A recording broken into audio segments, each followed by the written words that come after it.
CJ here live at San Diego Comic-Con, and I'm here with Rob Venditti. Yep. How's it going, Rob? Pretty good. How you doing? Doing magnificent. Good. So DC Rebirth, what books are you writing for? I write Hal Jordan, the Green Lantern Corps, which is one of the double ship books. Mm-hmm. It stars Hal Jordan, John Stewart, Guy Gardner, and Kyle Rayner. Okay. All set in space. Cool. So, Yeah. we're me and my boy D, he's not here today, because he's read a little bit more Green Lantern than I have. But one of the things that we loved was that dynamic with Guy Gardner Sure. in regards to the other Lanterns and stuff. Yeah. So in this book upcoming, what is his relationship with the Lanterns? Is it basically the same, or is it a little bit different now? Yeah, I feel like Guy is the one character that I've really kind of been able to do the most with because, so much has been done with John, so much has been done with Hal, so much has been done with Kyle, and Guy is always To the back burner. Yeah, you know what I mean? And so he was the one whose character I think was the most ripe for exploring. And so the way I approach the character is, the book in general, they're all Green Lanterns and they all have the willpower necessary to wear the ring. Yeah. They'll come at it in very different ways. Like Hal has sort of a fearlessness and it goes with his gut. John is very meticulous, he's restrained, waits to strike. Kyle is just the most altruistic of the bunch. To me, Guy is like just sort of filled with this self-loathing, and he doesn't believe he measures up to the rest of them. Yeah. But what he can do is take a punch, and like basically he goes in and he acts like a jerk, trying to make you hit him, because if you're punching him, you're not punching any of his friends.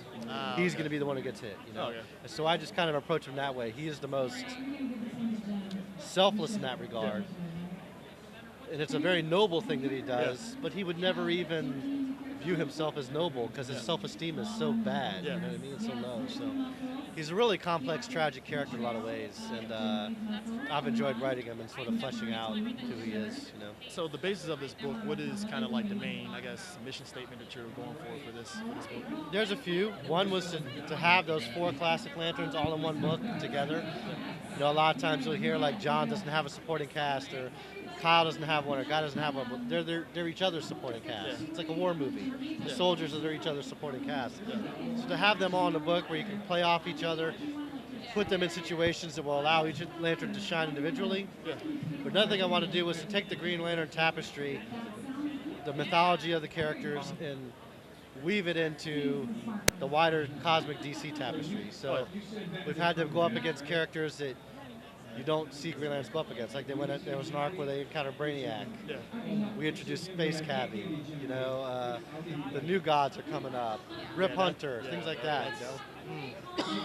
So to really kind of make it more a part of the wider DC landscape. Now, how is it like dealing with the since you're writing, doing a little bit of new god stuff? Do you have to kind of take what was done before with the new gods and apply it to your book? I mean, in terms of like trying to get them right, so they're not like far cry. I mean, what is the process of trying to write for the new gods for that? It's like any character, you want to stay true to who they've been historically, be true to the characters, but you also want to add something to it, So I've read all the Fourth World stuff, and I'm a huge fan of everything that Kirby was able to do in the world building that he did. So for August, it's Kirby anniversary. I want to do a new God story. I'm doing it with Rafa Sandoval, who drew that Hal Jordan right there. And he just does cosmic so well. He's never drawn these characters before. I think people are really going to be surprised with how good this book looks. And I really wanted to approach the new gods. There's a lot of different ways you can attack them, But I wanted to come at them from the majesty and the grandeur of who the new gods were, And Rop is really able to capture that in the storyline. So in the book, are you also dealing with some of the other lantern spectrums, like yellow and indigo and all that stuff? I mean, what is right now, the first 2 years, or 25 issues of the series, the first year. There's been a long-running subplot where the Green Lanterns and Yellow Lanterns are coming together as one core. One Green Lantern, one Yellow Lantern per sector. Guy Gardner actually played a role in them coming together. And him and Arkillo, oddly enough, are sort of the role model for how this can succeed. Because they've totally become like buddies. They had to fist fight to get there, but they're best friends now. And with issue 25, which comes out next week, that whole storyline is coming to a head.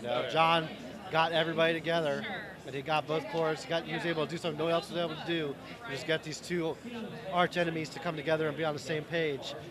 but just there's forces at work that are greater than he can control, and it's all going to fall apart. So. Because I remember seeing Guy Gardner. I don't know if it was the year before, where he was wielding the red and green lantern rings at the same time and stuff. Was there ever any kind of like hesitation to kind of do that again, or was it just like, no, I'm just gonna go back to green? I like having them all as green. Yeah. Like I say, because it allows me to examine that concept of willpower. Yeah. And how it can be derived from all these different ways. Like I was saying earlier, Kyle's from his altruism, Guy's from his, sort of hatred of himself, to just sort of explore that. Yeah. Was there ever any other book that you ever wanted to kind of get your hands on to actually write that you haven't had the opportunity yet? Oh, sure, yeah. I mean, like if you had to name one in particular, just that. I don't want to say a book, but a character would be Superman. Go character. Superman. Superman. Yeah, you actually yeah. okay. But there's a ton that I love. Like I love Martian Manhunter. I love Dead Man. I love The Gentleman Ghost, like the quirkier stuff. I like the quirky stuff. So you said Gentleman Ghost. Yeah, and Buona Dead Man. Beast. Yeah, I got a really cool Buona Beast story in me, And that's kind of how I brought in Space Cabbie into how I joined the Green Lantern Corps. It's like, I'm not like I'm going to be the guy who tries to make Space Cabbie cool. I don't know if I succeeded, but I mean, if you do that, that's a miracle in and of itself. I turned him into an informant. He's an informant for Guy because he's a cabbie. He knows what's going on everywhere because everybody talks in the cab. Yeah. And he's always listening. Yeah. So he's the one that Guy goes to when Guy needs to know something. Cabbie always knows. Now, was there ever, like, I guess lastly, when you were bringing back, Space Cabbie and doing that stuff, was there anybody that was just kind of like, I don't know if we should do that, or were they just kind of like, you know what, go ahead? No, actually, they've been really supportive of it. I think if I was like, yo, I got like a 12-issue Space Cabbie, like, grand plot, they'd have been like, whoa. But, he shows up as like a background character for like 2 issues. Oh, okay. So it's like a minor role. All right.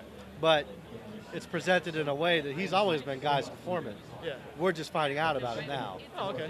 So, yeah. Cool. Well, appreciate the time. I am definitely excited because, like I said, I'm playing catch up now. So now I'm like, okay, now I need to really like start stepping up, like finishing this off and stuff. So, but cool, man. definitely appreciate your time. I hope you enjoy it. Oh, thanks. Yeah, thank you, man. No problem.